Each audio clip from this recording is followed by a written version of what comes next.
Assalamualaikum warahmatullahi wabarakatuh. Salam sejahtera, Om Swastiastu, Namo Buddhaya, salam kebajikan.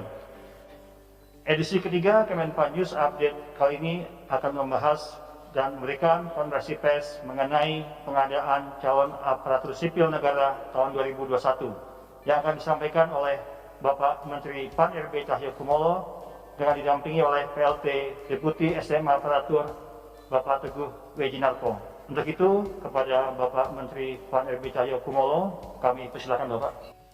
Terima kasih. Assalamualaikum warahmatullahi wabarakatuh.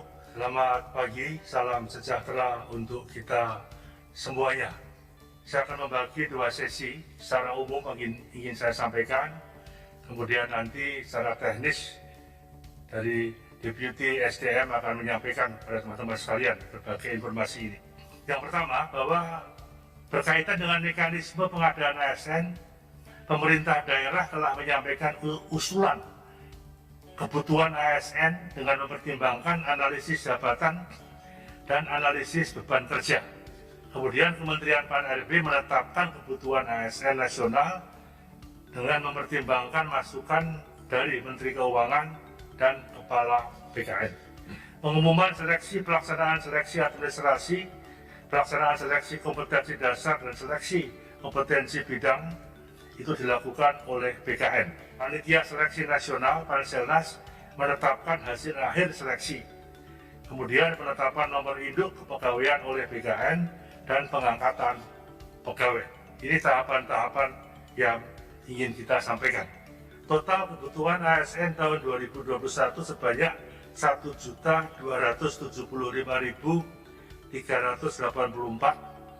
dengan instansi pemerintah pusat sebanyak 83.669 dan instansi pemerintah daerah sebanyak 1.191.718. Ini termasuk guru P3K sebanyak 2.616, P3K non guru dan CPNS sebanyak 119.094. Ini. Kemudian total kebutuhan ASN 2021 yang tadi kami sampaikan sebanyak 1.275.384 formasi. Nanti Pak Teguh akan menjelaskan dengan detail. Berikutnya, jabatan dengan alokasi penetapan kebutuhan terbanyak tahun 2021 bagi pemerintah kabupaten kota adalah jabatan guru, guru kelas, guru panja sorkes, guru BK, guru TIK, dan guru seni budaya. Kemudian jabatan tenaga kesehatan meliputi perawat, bidan, dokter, apoteker, pranata laboratorium kesehatan. Kemudian jabatan teknis meliputi penyuluh pertanian, auditor, pengelola pengadaan, barang dan jasa, dan pengelola keuangan, verifikator keuangan. Kemudian penetapan sekolah kedinasan tahun 2021 itu meliputi Politeknik Keuangan Negara, Institut Pemerintahan Dalam Negeri, Sekolah Tinggi Intelijen Negara, Politeknik Cyber dan Sandi Negara, Politeknik Statistika, Poltekip dan Poltekim. Ada sebanyak 600 formasi, 20 sekolah kedinasan Kementerian Perhubungan, Sekolah Tinggi Meteorologi, Klimatologi, dan Geofisika. Kemudian seleksi sekolah kedinasan dilakukan pada tanggal 9 April tahun 2021 hingga tanggal 30 April tahun 2021. Pendaftaran dilakukan melalui sistem seleksi calon ASN yang dilaksanakan oleh BKN.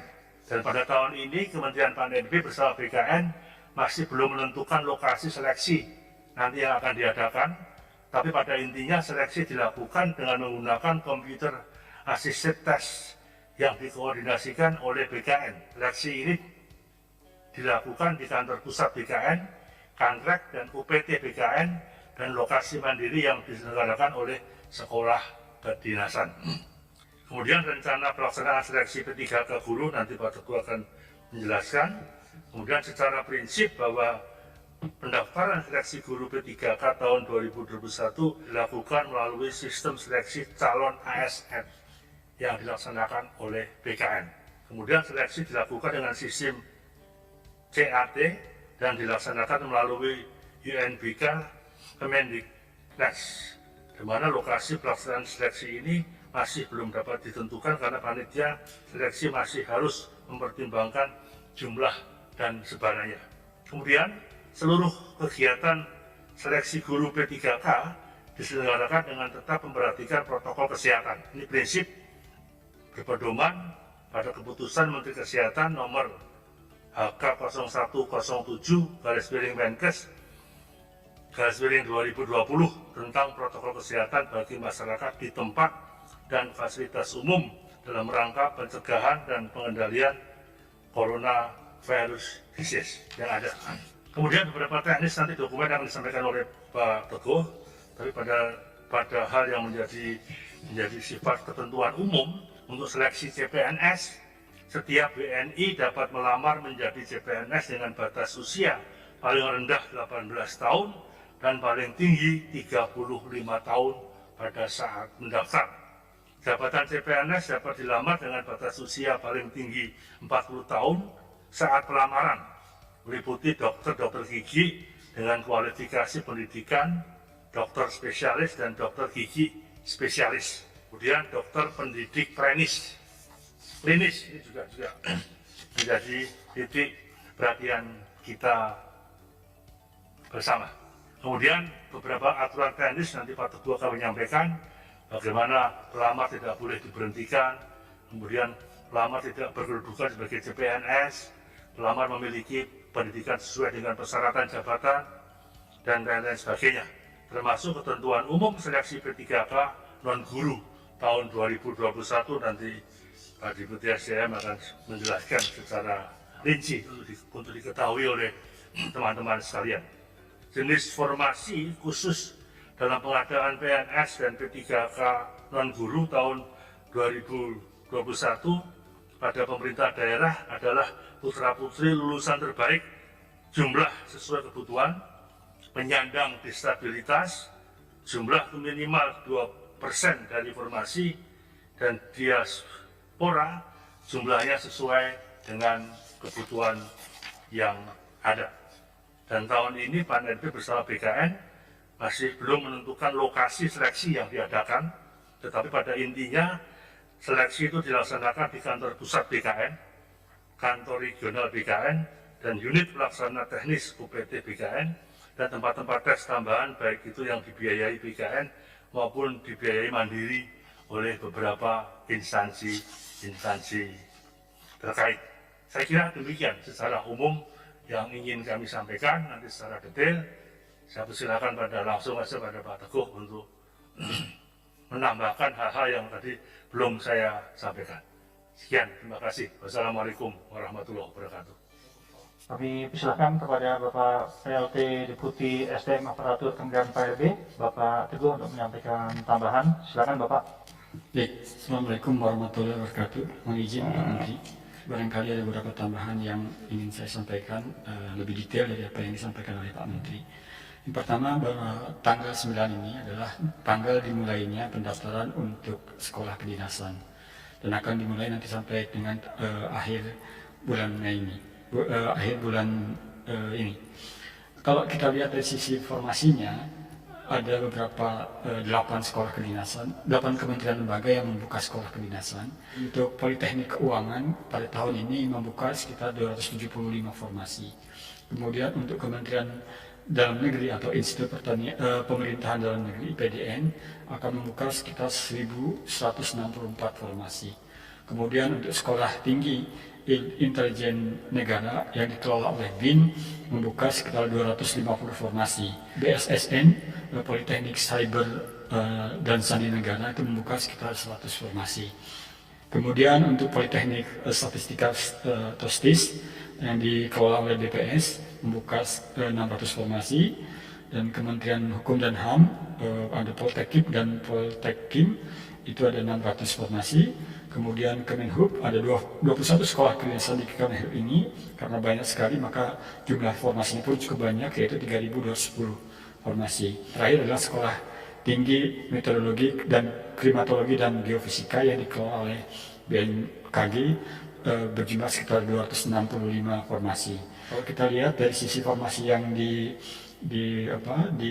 dibuka untuk 21 sekolah kedinasan di Kementerian Perhubungan itu antara lain adalah Politeknik Transportasi Darat Indonesia, kemudian Politeknik Perkeretaapian Indonesia di Madiun, dan seterusnya sampai Politeknik Penerbangan Palembang.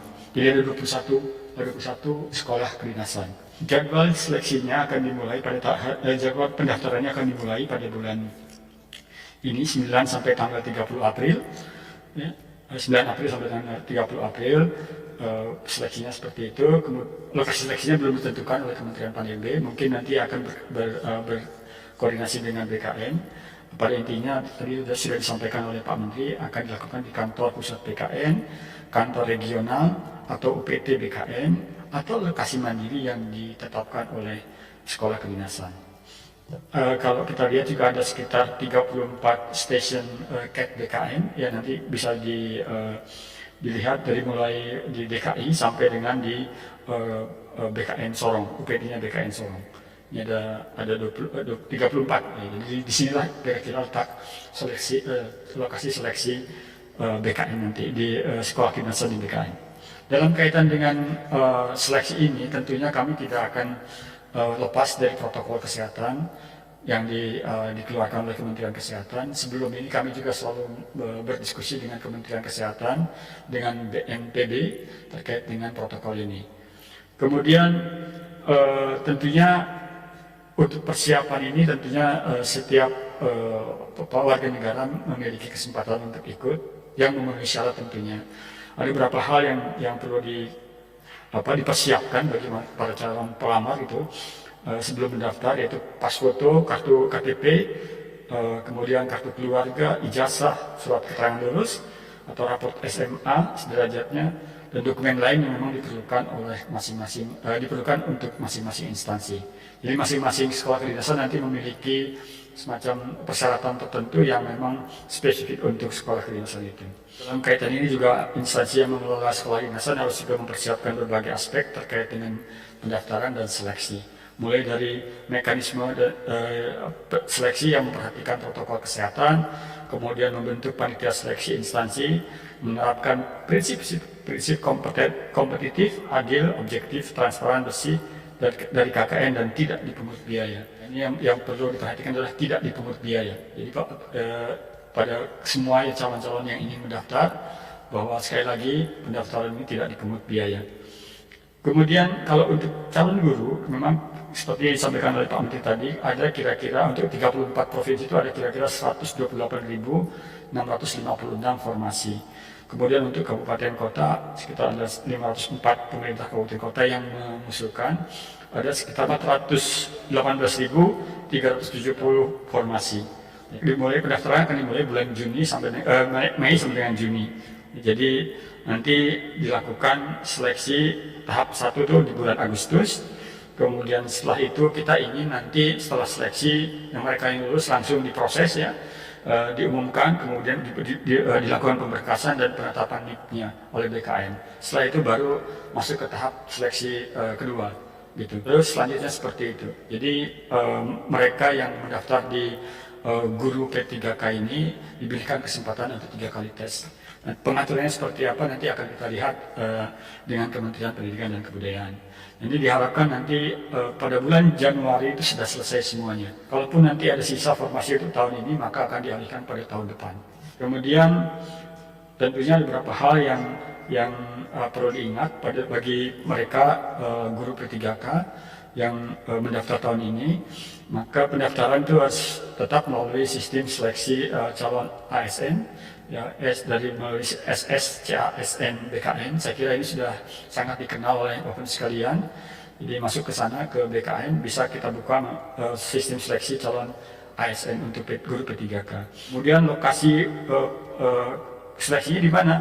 Barangkali nanti masih kita bicarakan dengan Kementerian Pendidikan dan Kebudayaan, tetapi kita akan menggunakan UNBK dan panitia masih menentukan, mempertimbangkan bagaimana lokasinya sesuai dengan jumlah dan sebaran para pendaftar. Tentunya nanti seperti juga seleksi di sekolah kedinasan, seleksi yang dilakukan untuk guru P3K ini menggunakan protokol kesehatan yang ketat, sebagaimana yang dilakukan untuk sekolah kedinasan. Kemudian tentunya untuk pendaftaran ini beberapa hal yang perlu dipersiapkan ya para calon pendaftar, yaitu pas foto, KTP, kartu keluarga, ijazah, dan persyaratan lain yang memang diperlukan. Hal-hal yang lain adalah yang perlu dilakukan oleh kementerian atau instansi yang membuka pendaftaran ini. Kemudian untuk pengadaan PNS tahun 2021 dan P3K non guru ini, kalau kita lihat dari sisi kebutuhan atau formasinya, ada 56 kementerian lembaga yang membuka formasi atau kebutuhannya, berjumlah sekitar 61.129 formasi. 30 pemerintah provinsi, artinya ada 4 pemerintah provinsi yang tidak mengajukan, jumlahnya sekitar 10.787 formasi. Kemudian ada 435 pemerintah kabupaten kota, jumlahnya sekitar 94.990 formasi. Kemudian kebutuhan untuk di kementerian ya, yang terbanyak itu adalah dosen, penjaga tahanan, penyuluh KB. Penyuluh KB memang menjadi prioritas kami untuk tahun ini selain pendidikan ya, karena BKKBN saat ini diberikan tugas untuk menjadi instansi yang mengawal stunting gitu, artinya peningkatan penurunan angka stunting itu menjadi penting untuk memerlukan peran penting dari penyuluh KB.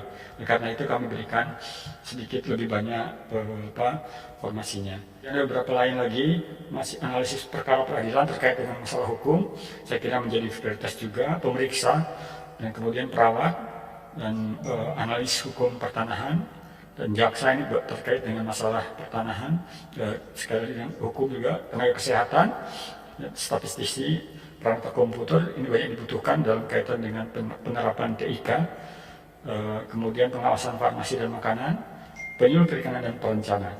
Ini untuk beberapa jabatan yang memang terbanyak diusulkan oleh kementerian dan lembaga. Sementara di pemerintah daerah tentu saja yang terbanyak di provinsi adalah guru, ya, perawat, dokter, dan rekam medis.